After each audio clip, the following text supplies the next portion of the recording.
Thank you for joining me today, Michael Travis. First of all, congratulations on the 3 points, the clean sheet and the goal. Couldn't have been a much better day for you, could it?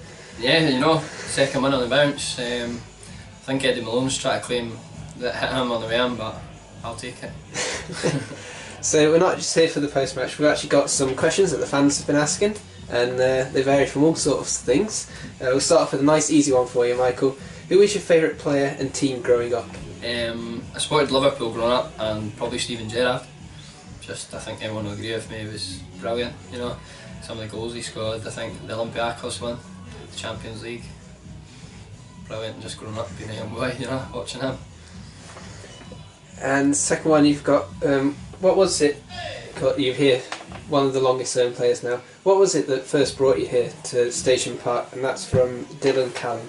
Well, I left, obviously it wasn't working out at Arbroath the last sort of season that I was there, so I ended up getting released from my contract, and Dick Campbell comes in my work quite often, so I ended up chatting about him, and SP, who was at Arbroath, knew Dick and he was here at the time, so he brought me up, and just from day one, just a great club, fans are good, the people in the club, you've got Big Martin who, if he wasn't here, who knows what would happen to the club, So no, just from day one I enjoyed it, and been here ever since, so who knows what happens.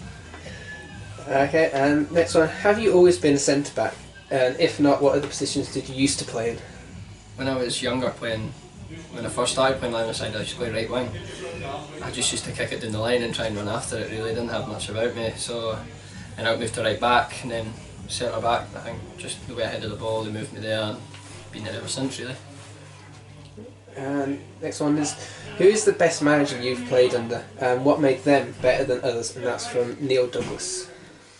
I think when I first started, I had Brian Welsh at Livingston when I was a young boy, and obviously he was a centre half, so we just used to go out in the afternoons and header balls, tackle, working defending, and he just sort of developed me quite a lot. And then obviously going to Arbroath and working with Paul Sheeran, again he was a player manager, so he knew, and he just let me do what I had to do. And then Dick Campbell, when I came here, everybody loved Dick when he was here. He had a few stories, he used to get the boys playing, so it'd be quite hard to choose between the three of them, all three of them have their own sort of quality, so I don't know even know if I could choose. Okay, and here's a good one. Do you get a rundown from your dad and granddad on how you did after every match? And if so, are they complimentary or usually critical? And that's from Simon. My dad, he likes to tell me how many headers I lost and I wasn't jumping high enough, and he likes to be critical about my tackles, and which, to be honest, it sort of drives me on, and then my granddad sees it. We'll have arguments on the way home after games because my dad's been too harsh on me, but my granddad's, he played well, just the same as your family always.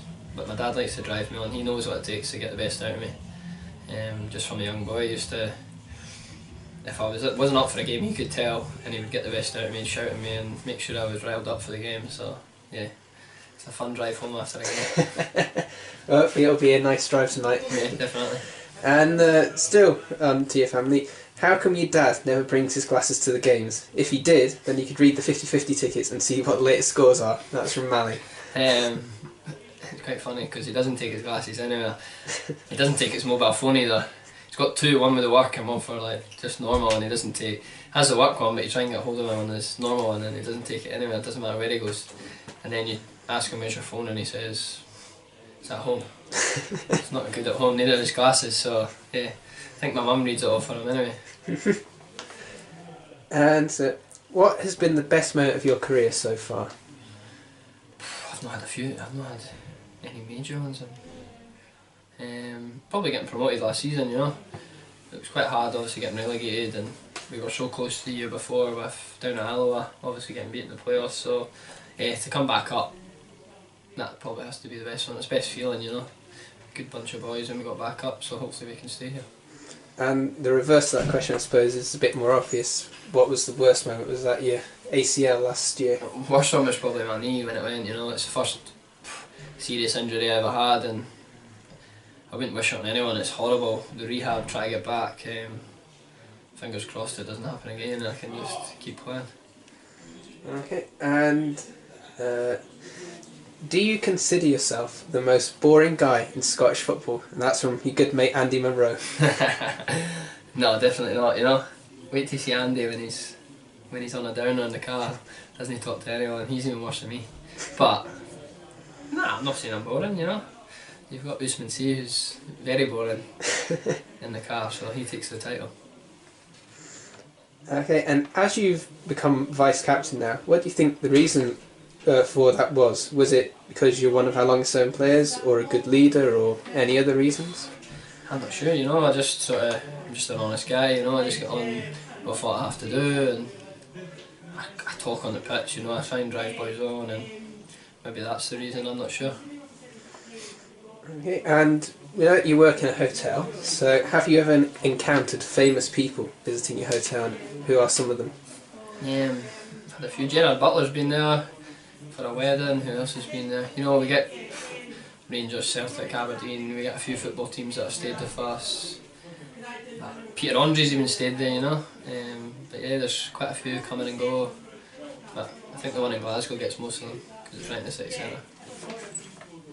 Okay, and what's your favourite food? That's my favourite. A good bit of steak. You can't go wrong with a good bit of steak. Nice. And what's the next one? What was the best concert you've ever gone to, if you've gone to any concerts?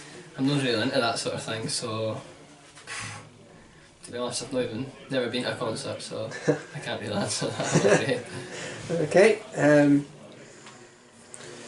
so which, if you got an international call-up, would you choose Scotland, South Africa, or any other country that you're eligible for? There are quite a few as well. 100% Scotland, you know, I've been here that long now, I class it as my home, got so many friends, so yeah, Scotland definitely. We know it's South Africa and Scotland, are there any more countries that you're eligible for? I could probably play for Holland through my gran and my dad's mum and stuff like that, so Zimbabwe, that was where my granddad was from, so the list goes on. You've got a good all-round... Yeah, definitely. So, can you drive? If so, what car do you have? There's quite a few of these ones. So, can you drive? If so, what car do you have now? What was your first car? And what would be your dream car? Yes, I drive. I drive a Ford Focus. What did I first start with? Probably a little Clio. And dream car would probably be a big Range Rover or something like that, you know, something comfortable and nice. So if Station Park was about to burn down and you could only save one teammate, who would that be? Probably Big Usman, you know. I've known Usman through school, we went to school together and I've grown up with him, so I'd probably have to save him to keep the boys happy. And so this is from Anonymous. You're pretty good looking, but in your opinion, who's the best looking guy in the changing room? You know, you've got Big Usman C's a good looking guy. He'd probably want me to say him, you know. So I'll say Big Usman. I suppose you've already sort of answered this. Have you ever lost a header? Yeah, a few a day. But yeah. And who is most likely to get lost travelling to an away match? Dylan Easton. 100% Dylan Easton. He doesn't have a clue where he's gone. If he has fuel in his car. The boys never see his car. I think he's been here since the start of the season. He's drove twice. So yeah, definitely Dylan. Okay, well that's all the questions. Thanks very much for your time. And because you've been a Q&A victim, who do you think should be the next one we should get? I think if you want to laugh, get Eddie Malone on board. Give him a go. And obviously you had Coxie before. He's not been interviewed yet, so possibly Coxie, get him up here and keep him happy. Thanks very much for this, and also well done on today's performance. Thank you very much.